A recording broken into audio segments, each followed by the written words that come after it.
Welcome, Imaginators. Sit back, buckle in, and ignite your imagination.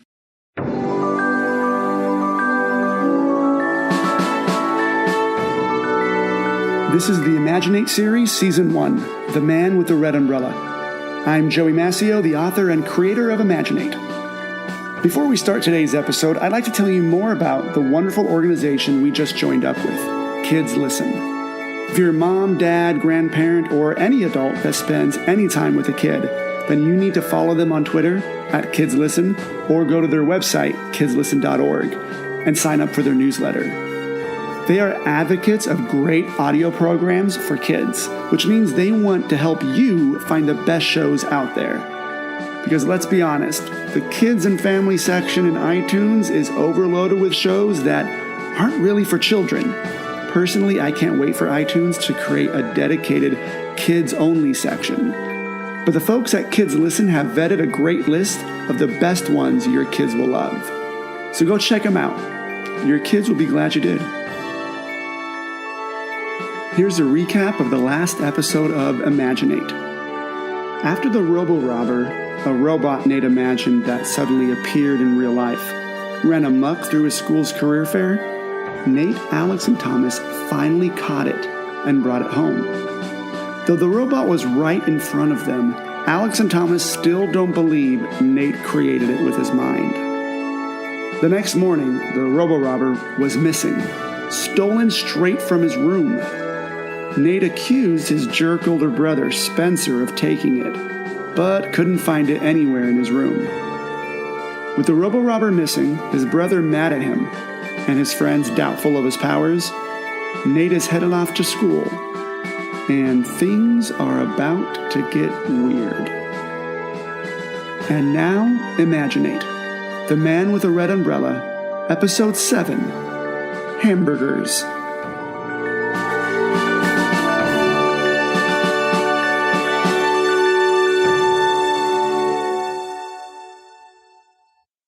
Even though Nate and Spencer went to the same school, they never walked together.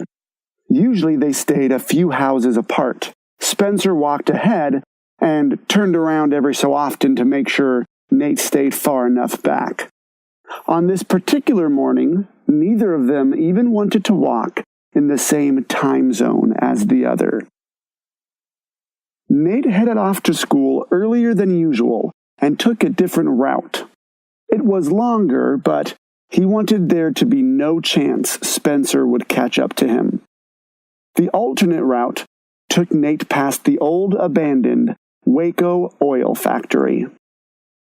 The city of Brea meant the city of tar. The hills were apparently loaded with oil, and that's what caused settlers to settle the place to begin with. Oil pumps, giant metal horse-looking things, bobbing up and down pumping oil, could be found in random places throughout the city. When the oil companies picked up and left, they sort of forgot to take this one factory with them. It was an old red brick building. Graffiti did a nice job at covering most of the rust stains and peeling paint. The sides of the building were lined with extremely tall, broken, and cracked windows. More of them certainly would have been broken by projectile rocks if it weren't for the large vacant parking lot surrounding the building, which meant you had to have a very good arm to break a window. There was also a long fence around the whole property with no trespassing signs every 20 feet. In reality, it was the danger, hazardous materials signs that kept out most juvenile delinquents. As Nate made it past the factory and crossed back over into the next neighborhood, he had a strange feeling he was being followed. He checked behind him. Nothing but trees lining the streets, rows of bushes in yards, and other places for someone to hide behind. Bruce the bully apparently lived somewhere in this neighborhood. Nate knew that when he decided to take this route, and he didn't care. He'd take Bruce over Spencer any day. Sometimes a brother could be a bigger pain than a bully. Nate kept walking. A few seconds later, he heard the sound of footsteps behind him. He turned around. No one was there. Bruce, go away. I'm not in the mood. Nate tried to sound as tough as he could. Whether he sounded tough or not, he wasn't sure, but Nate thought it would be a good idea to walk a little faster. The sidewalk turned into a green belt in between houses. Nate always liked this spot. It sat at the corners of 4 neighborhoods where the linking sidewalks intersected. The intersection was surrounded by green grass and tall trees. It reminded Nate of the Tulgey Woods from Alice in Wonderland, the crazy forest with lots of paths and gnarly trees. Nate was almost to the sidewalk intersection when he jumped, but felt silly when he saw it was just a pine cone landing behind him. Pull yourself together. You're afraid of a stupid falling pine cone. Nate stopped in his tracks. He looked back at the pine cone, then up at the trees surrounding him. He wasn't a tree expert, but he knew enough to know none of these trees were pine trees. A second pine cone landed next to him. All right, Bruce, you scared me. We're going to be late to school, not like you care. Nate forced a little laugh that didn't even convince himself he wasn't scared. 3 pine cones landed behind him. Spencer, it's gotta be you. No one else would think being this annoying for this long is funny. Spencer. Spencer. It has to be Spencer, right? But the pine cones were coming from different directions. Either Bruce and Spencer were moving really fast, working together, or this was something else. It was something else. Like a slow rain building up to a torrential downpour, pine cones started falling from the trees. Dozens of them. Hundreds of them. Nate lifted his backpack over his head for protection. They landed all around Nate, bouncing off his backpack and skittering past his shoes. The ground slowly disappeared under a blanket of brown. When water rains down, it sounds nice. When pine cones rain down, it sounds like a herd of dinosaurs running across cement. The sweet smell of pine assaulted his nostrils and filled his lungs. The deafening sound made it hard for Nate to think. He didn't know what was happening, but he knew if he stayed there, he might drown in pine cones. He took off running. His feet kicked pine cones to the left and right as he ran. Running just made the pine cones hit him harder, but he pushed through it. He made it out of the storm and kept running. Behind him, the thundering of pine cones suddenly stopped. Nate turned around and saw a sight he'd never seen before. The little patch of Tulgey Woods, where the sidewalks crossed, was covered in a sea of pine cones 5 feet deep. It was hard to tell from that far away, but Nate squinted as hard as he could, and he thought he saw something leaning next to one of the trees. It was a tall, red umbrella. It wasn't until after math class, and Mrs. Whitten was well into some English lesson on Edgar Allan Poe, when Nate's mind and heart were finally able to slow down. Exactly what happened this morning? Was the sky literally raining pine cones? Or were those non-pine trees spewing them out of their branches like a kid who ate too much Halloween candy? And what was with that red umbrella? I saw a man with a red umbrella while we were playing pirates at the playground. Where's my robo-robber? And my mystery float? Who is taking my stuff? And why? Nate knew he needed his friend's help in figuring all this out. He also knew there was no way they would believe any of it, unless he could prove to them he could create things, real things, with his imagination.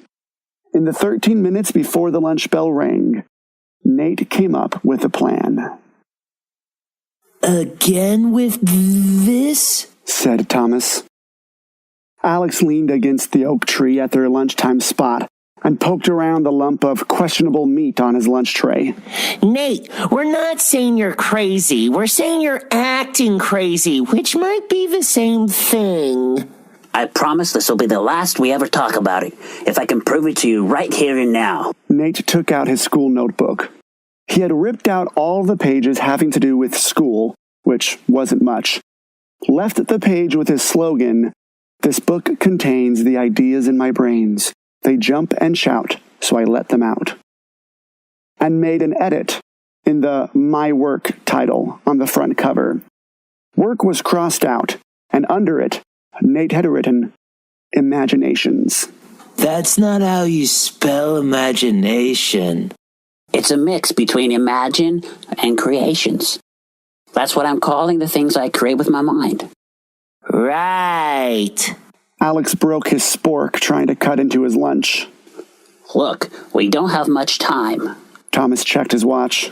Lunch just started. I know, and this is going to take all the time we've got. Nate opened up to a blank page in his notebook. I want you guys to give me something to create. Anything. And I'm going to make it appear right here. Nate drew an X in the dirt. Anything? Yeah. Well, make it small and safe. We don't want it to cause a scene like the robo-robber. Make me lunch. Alex tossed his lunch tray onto the grass. I always go hungry on Mystery Meat Wednesdays. You want me to make you lunch? Yeah, me too. A hamburger. Yeah. Alex smiled wide. A nice juicy hamburger with everything on it. Perfect. Nate started scribbling in his notebook. I'm going to make you a machine that creates hamburgers out of thin air. That would be so cool. Oh, it will be cool. Nate set to work designing the machine in his notebook. He sketched, outlined, erased, sketched again, doodled, and dreamed for about 8 minutes straight, without stopping. He drew his last line and smiled. And there. He showed it to his friends. I call it the Hamburginator. Alex looked it over. I see what you did there with your name. Clever. Cool. Where is it? Yeah, I'm hungry. I haven't made it yet. Nate stood up. I've been holding back a little until I was finished with it. I wanted to prove to you guys that I designed it before it appeared. Alex's stomach rumbled. Okay, we got it. If a machine like that appears, you're a wizard. Let's get on with it. Nate concentrated hard on his latest imagination. The Hamburginator is a small cube-like machine. It has to be small enough to fit comfortably in my backpack, yet big enough to produce a good-sized burger. On the front, there's a glass door that opens up like an oven. The controls are on the sides and consist of a couple dozen buttons for toppings. Lettuce, pickles, tomatoes, potato chips, french fries, Twinkies, almost everything you can think of. Once you put in your order, you hit the green start button on the top, and seconds later, boom, your delectable dish is ready. Lastly, on the side are the word Hamburginator in cool lettering, so no one ever doubts that this was my invention. Nate, Alex, and Thomas stared down at the X in the dirt. Nothing. Nate thought harder. Still nothing. Alex got up. There still might be time to trade my mystery meat with Jeffrey. He'll eat almost any. A rustle started up on the hill in the bushes behind them. Something was quickly making its way down the hill, right toward them. The three boys saw glimpses of something silver tumbling down, bumping into branches, sending stones cascading down the hill, until finally it slid out at the bottom and came to rest a few feet in front of them. It was the Hamburginator, exactly as Nate drew it. Yes! Yes! Nate ran over to it and dusted it off. It's perfect! He turned to his two friends. You see? You missed the X-Probe by a long shot. Thomas looked skeptical. Did you put that there before lunch? What? Nate was both offended and excited at the same time. A weird mix of emotions. How could would I? You guys told me what to make. But everyone knows I hate Mystery Meat Wednesdays. No, look. Nate turned the Hamburgernator on. The lights lit up on all of the buttons. What do you want on your hamburger? Thomas laughed. That easy bake oven is not going to make a hamburger appear out of thin Bacon, lettuce, mayo, pickles, and ooh, is that a button for spicy flame cheesy puffs? Alex was trying to hide it, but he was starting to drool. Yep. Nate smiled. He put in the order. Is that it? Yeah, man. When will it be ready? In 3, 2, Nate pressed the green start button on top. 1. The lights on the Hamburgernator blinked in succession. A small whirring sound came from it as it vibrated in Nate's hand.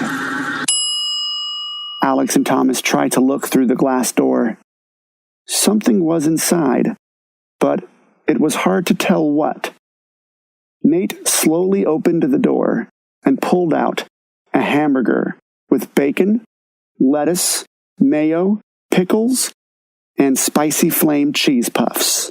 Nate held up the hamburger. Lunch is served. They ate like kings that day, like big, fat, greedy hamburger kings. They each had 2 burgers for lunch, several as an after-school snack, a few for dinner, and one before they separated for home. They put the Hamburgernator in a grocery bag and buried it under a rock in Nate's backyard for safekeeping, because Nate's room obviously wasn't Fort Knox. Nate was just happy to have his friends finally believe him. As they chowed down, he told them about the mystery float, the missing robo-robber, the pinecone storm, and the man with the red umbrella. They discussed theories about Nate's power, like how it started on his 12th birthday, where it came from, and how long it might last. They talked about the cool things Nate should make next. Most of all, they talked about how Nate was not crazy. Life was good. Until later that night.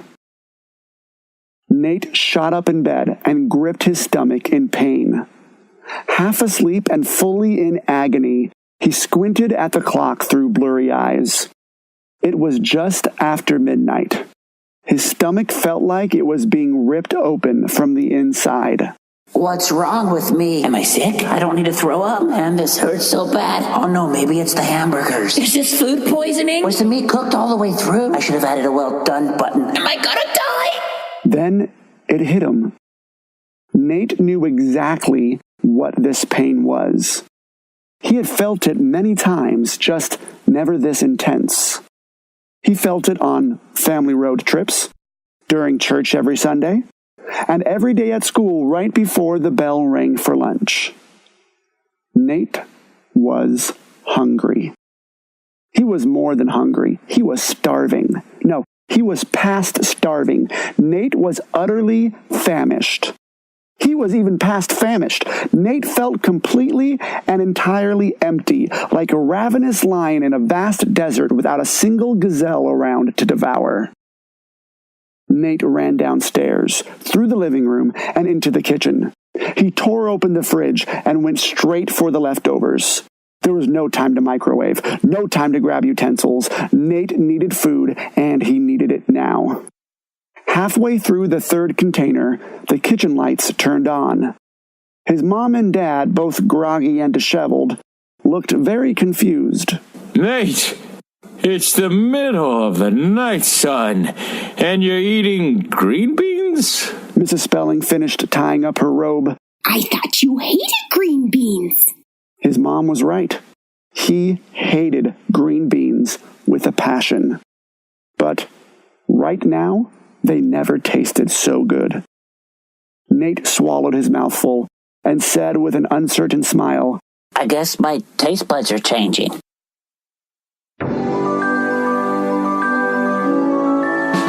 Voices for this episode were provided from the heavenly vocal cords of Bobby Massio, Michael Rosenbaum, and Jessica White. ImagiNate theme music by the incredible Jeffrey Larson. If you've been enjoying ImagiNate, please leave us a review on iTunes and share a link to the show with your friends, because their kids would probably enjoy the show too. Until next time, Imaginators, and remember, before you go on thinking you're alone in your weirdness, chances are there's a group of people out there just like you, and they're waiting for you to find them.